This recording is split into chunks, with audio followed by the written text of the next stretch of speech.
అధిక పింఛనుపై అదే జాప్యం. అప్పులు చేసి బకాయిలు చెల్లించిన దరఖాస్తుదారులు వడ్డీల భారం పెరుగుతుండడంతో ఆందోళన. ఏడాది కాలంగా తప్పని ఎదురుచూపులు. అధిక పింఛను పొందేందుకు అర్హతలు ఉన్న ఓ పింఛనుదారుడు ఈపీఎఫ్ఓ నోటీసు మేరకు 8 లక్షలను ఈపీఎఫ్ బకాయి కింద 10 నెలల క్రితం చెల్లించారు. ఆయనలాగే ఈ సొమ్ము చెల్లించేందుకు కొందరు ₹2 చొప్పున వడ్డీకి అప్పులు తీసుకొచ్చారు. వారికి ఇప్పటికీ అధిక పింఛన్ మంజూరు అవ్వలేదు. ఈ నెల వచ్చే నెలంటూ ఈపీఎఫ్ఓ కాలయాపన చేస్తూ ఉంది. ఫలితంగా వడ్డీలను చెల్లించలేక కట్టిన సొమ్మును వెనక్కి తీసుకోలేక బాధితులు ఇబ్బందులు పడుతూ ఉన్నారు. ప్రభుత్వ రంగ సంస్థలో ఉద్యోగ విరమణ పొందిన మరో పింఛనుదారుడు అధిక పింఛను బకాయిలు చెల్లించేందుకు 2024 మేలో 6.60 లక్షలను 1.5 చొప్పున వడ్డీకి తీసుకొచ్చారు. 8 నెలల తర్వాత అధిక పింఛను మంజూరైంది. కానీ ఇప్పటి వరకు బకాయిలు మంజూరు కాలేదు. ఫలితంగా తనకొస్తున్న పింఛను అప్పుల వడ్డీ చెల్లించేందుకే సరిపోతుందని బాధితుడు వాపోతున్నాడు.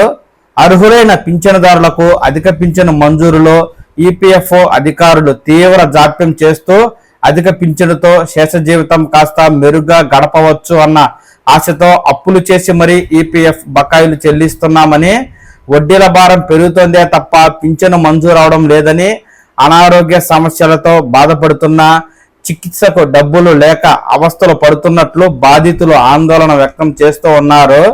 బకాయిల కింద ఒక్కో పింఛనుదారుడు సగటున 5 లక్షల నుంచి 6 లక్షల వరకు చెల్లిస్తున్నా ఈపీఎఫ్ఓ దరఖాస్తులను వేగంగా పరిష్కరించడం లేదు.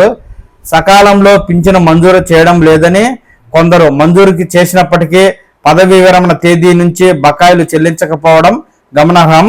ఇప్పటి వరకు 24,000 మందికే ఊరట.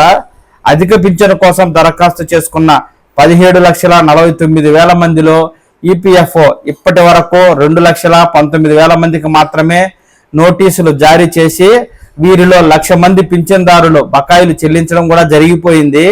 దాదాపు ఏడాది గడుస్తున్న వారిలో 24,000 మందికి మాత్రమే పింఛను మంజూరయ్యాయి.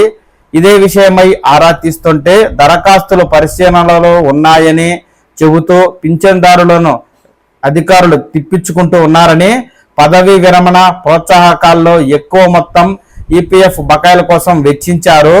ఏడాదిగా పింఛను రాకపోవడంతో ఇలాంటి వారి రోజువారీ జీవనం కష్టంగా మారుతూ ఉంది.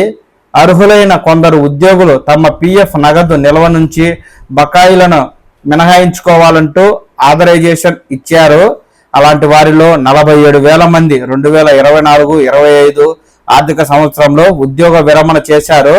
తమ పీఎఫ్ నగదు నిల్వల నుంచి ఈపీఎఫ్ బకాయిలు తీసేసుకున్న ఈపీఎఫ్ఓ దరఖాస్తులను మాత్రం ఇంకా ప్రాసెస్ చేయడం లేదని వారు ఆందోళన చెందుతూ ఉన్నారు. ప్రస్తుత ఆర్థిక సంవత్సరంలో మరో 45,000 మంది దరఖాస్తుదారులు పదవీ విరమణ చేయనుండడం గమనార్హం. ఈ నేపథ్యంలో అధిక పింఛనుపై అదే జాప్యం. అప్పులు చేసి బకాయిలు చెల్లించిన దరఖాస్తుదారులకు వడ్డీ భారం పెరుగుతుండడంతో ఆందోళనలో ఉన్నారు.